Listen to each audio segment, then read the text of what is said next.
എൻ്റെ എല്ലാ കൂട്ടുകാർക്കും രമ്യാസ് വേഡിലേക്ക് ഒരിക്കൽ കൂടി സ്വാഗതം. അപ്പോഴേ ഇന്ന് തമ്പനയിൽ പറഞ്ഞേക്കുന്ന പോലെ ഉള്ളി അരിയും വേണ്ട വഴറ്റും ഒന്നും ചെയ്യാതെ തന്നെ എല്ലാം കൂടി കൂട്ടിക്കുഴച്ച് എളുപ്പത്തിൽ പെട്ടെന്ന് ഉണ്ടാക്കിയെടുക്കാൻ പറ്റിയൊരു മീൻകറിയുടെ റെസിപ്പിയാണ് കേട്ടോ. അപ്പോൾ എല്ലാ കൂട്ടുകാരും സ്കിപ്പ് ചെയ്യാതെ വീഡിയോ കണ്ട് സഹകരിക്കുമല്ലോ. പോകാമെന്നാ. അതിനായിട്ട് ഞാനിവിടെ എടുത്ത് വെച്ചിരിക്കുന്നത് ഒരു 8 അല്ലി ചെറിയ ഉള്ളി എടുത്ത് വെച്ചിട്ടുണ്ട്, 2 വെളുത്തുള്ളി, ഒരു പച്ചമുളക്, ഒരു ചെറിയ കഷ്ണം ഇഞ്ചി, പിന്നെ കറിവേപ്പില എടുത്ത് വെച്ചിട്ടുണ്ട്. അത് നമുക്ക് തക്കാളി ഇതാ നുറുക്കി എടുത്തിട്ടുണ്ട്. ഇഞ്ചിയും പിന്നെ ചെറിയ ഉള്ളി, വെളുത്തുള്ളിയും കറിവേപ്പിലയും ഇഞ്ചിയും ഒന്ന് ചതച്ചെടുക്കാം കേട്ടോ. അപ്പോൾ ഇടികല്ലി തന്നെ വെച്ച് നമ്മൾ ചതച്ചെടുക്കുകയാണെങ്കിൽ അതാട്ടോ നല്ലത്. അടുത്തായിട്ട് നമ്മുടെ വാളംപുളി ഒരു 1.5 സ്പൂൺ വെള്ളത്തിൽ നമ്മളിതൊന്ന് കുതിർത്ത് വെച്ചിട്ടുണ്ട് കേട്ടോ. ഇനി നമുക്ക് മൺചട്ടി എടുക്കാം. അതിലേക്ക് നമുക്ക് ഈ ചതച്ച് വെച്ചതെല്ലാം ഇട്ട് കൊടുക്കാം. ഒപ്പം ആ ഒരു തക്കാളി എടുത്ത് വെച്ചിട്ടുണ്ടല്ലോ, അപ്പോൾ അതും ഞാൻ ചെറുതായിട്ട് നുറുക്കി ഇട്ട് കൊടുക്കുന്നുണ്ട്. ഇനി ഇതിലേക്ക് നമുക്ക് ചേർത്ത് കൊടുക്കേണ്ടത്, ഇപ്പം ഞാൻ സ്റ്റവ് ഓൺ ചെയ്തിട്ടില്ല കേട്ടോ കൂട്ടുകാരെ. ഇനി ഇതിലേക്ക് ഒരു 1/2 ടീസ്പൂൺ മഞ്ഞൾപ്പൊടി ചേർത്ത് കൊടുത്തു. ഒപ്പം തന്നെ നമ്മളിവിടെ ഒരു 5 ടീസ്പൂൺ മുളക് പൊടിയാണ് കേട്ടോ കൂട്ടുകാരെ. അപ്പം ഞാനിത് കാശ്മീരി മുളക് പൊടിയും മറ്റേ സാധാ എരിവുള്ള മുളക് പൊടിയും കൂടെ മിക്സ് ചെയ്ത് വെച്ചിരിക്കുന്നതാണ് കേട്ടോ. അപ്പോൾ കൂട്ടുകാരുടെ എരിവിനനുസരിച്ചിട്ട് ചേർത്ത് കൊടുത്തോളൂ കേട്ടോ. പിന്നെ ഞാൻ ചേർത്തിരിക്കുന്നത് ഒരു 1/4 ടീസ്പൂൺ ഉലുവാപ്പൊടി ചേർത്ത് കൊടുത്തിട്ടുണ്ട് കേട്ടോ. എന്നിട്ട് ഒരു 2 ടേബിൾ സ്പൂൺ വെളിച്ചെണ്ണയും കൂടെ ചേർത്ത് കൊടുത്തിട്ട് കൈ വെച്ച് തന്നെ ഇത് നന്നായിട്ടൊന്ന് ഞെവടി എടുക്കണം കേട്ടോ. ഇത് നന്നായിട്ട് അങ്ങോട്ട് മിക്സ് ചെയ്ത് നല്ല ഇതായിട്ട് വരണം. അപ്പം ഇനി ബാക്കി പുളിവെള്ളവും കൂടെ നമുക്ക് ഈ സമയത്ത് ചേർത്ത് കൊടുക്കാം കേട്ടോ. അപ്പം ഞാനൊരു നെല്ലിക്ക വലുപ്പത്തിലുള്ള പുളിയാണ് കേട്ടോ കുതിർത്ത് വച്ചിട്ടുണ്ടായിരുന്നു. അപ്പം ഞാനിവിടെ ഇപ്പം ഈ 1/2 കിലോ അയില മീനാണ് കേട്ടോ കൂട്ടുകാരെ എടുക്കുന്നത്. അപ്പം അതിൻ്റെ അളവാണ് കേട്ടോ ഞാൻ പറയുന്നത്. അപ്പോൾ കൂട്ടുകാരെ മീൻ എത്ര എടുക്കുന്നതെന്ന് വെച്ചാൽ അതനുസരിച്ച് അളവെടുത്തോളൂ കേട്ടോ. അപ്പം ഇനി നമുക്ക് ബാക്കി വെള്ളവും കൂടെ ചേർത്ത് കൊടുക്കാം കേട്ടോ. ഈ സമയത്താണ് കേട്ടോ, ഇപ്പോഴാണ് നമ്മൾ ഫ്ലെയിം ഓൺ ആക്കിയിരിക്കുന്നത്. അപ്പം ഇനി ഇതൊന്ന് തിളച്ച് വരട്ടെ കേട്ടോ. അപ്പോൾ കറിക്ക് പാകത്തിന് ആവശ്യമായിട്ടുള്ള വെള്ളം നമ്മൾ ഈ സമയത്ത് ചേർത്ത് കൊടുക്കുന്നുണ്ട്. ഉപ്പും ചേർത്ത് കൊടുക്കുന്നുണ്ട്. എന്നിട്ട് ഒന്ന് മിക്സ് ചെയ്യാം കേട്ടോ. ഒരുപാട് വെള്ളം ചേർക്കണ്ട, കാരണം നമ്മൾ മീൻ വറ്റിച്ചാണല്ലോ എടുക്കുന്നത്. അപ്പം ഇനി ഇതൊന്ന് 2 മിനിറ്റ് ഒന്ന് തിളക്കട്ടെ.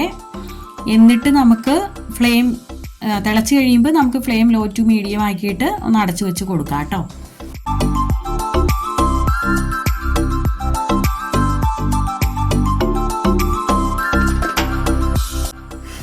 അപ്പം ഇതാ കറി നന്നായിട്ട് തിളച്ച് വന്നിട്ടുണ്ട് കേട്ടോ. അപ്പം ഈ സമയത്ത് നമുക്ക് വൃത്തിയാക്കി എടുത്തു വച്ചിരിക്കുന്ന അയിലമീൻ ചേർത്ത് കൊടുക്കാം. അപ്പോൾ എളുപ്പമല്ലേ കൂട്ടുകാരെ. സാധാരണ നമ്മൾ മീൻകറി വയ്ക്കുമ്പോൾ ഉള്ളിയൊക്കെ വഴറ്റിയൊക്കെയല്ലേ ചേർക്കുന്നത്. ഇത് നല്ല എളുപ്പമല്ലേ, നമുക്ക് വഴറ്റൊന്നും വേണ്ട, പെട്ടെന്ന് ഉണ്ടാക്കുകയും ചെയ്യാം. എന്നാൽ നല്ല കിടു ടേസ്റ്റാണ്. ലാസ്റ്റ് നമ്മളൊരു സീക്രട്ട് ഇൻഗ്രീഡിയൻറ്റും ഒക്കെ ചേർക്കുന്നുണ്ട് കേട്ടോ. അപ്പോൾ സ്കിപ്പ് ചെയ്യാതെ തന്നെ കണ്ടോളൂ.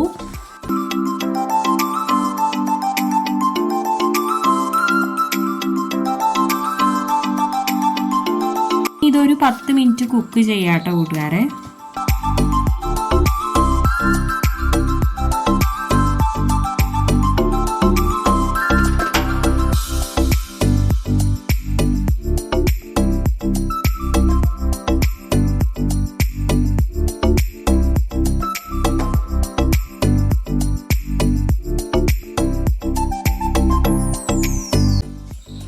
അപ്പോൾ ഇതാ നമ്മുടെ കറി നന്നായിട്ട് തിളച്ച് മീനെല്ലാം വെന്ത് വന്നിട്ടുണ്ട് കേട്ടോ. അപ്പോൾ ഏകദേശം നമ്മുടെ കറി ഇവിടെ റെഡി ആയിട്ടുണ്ട്.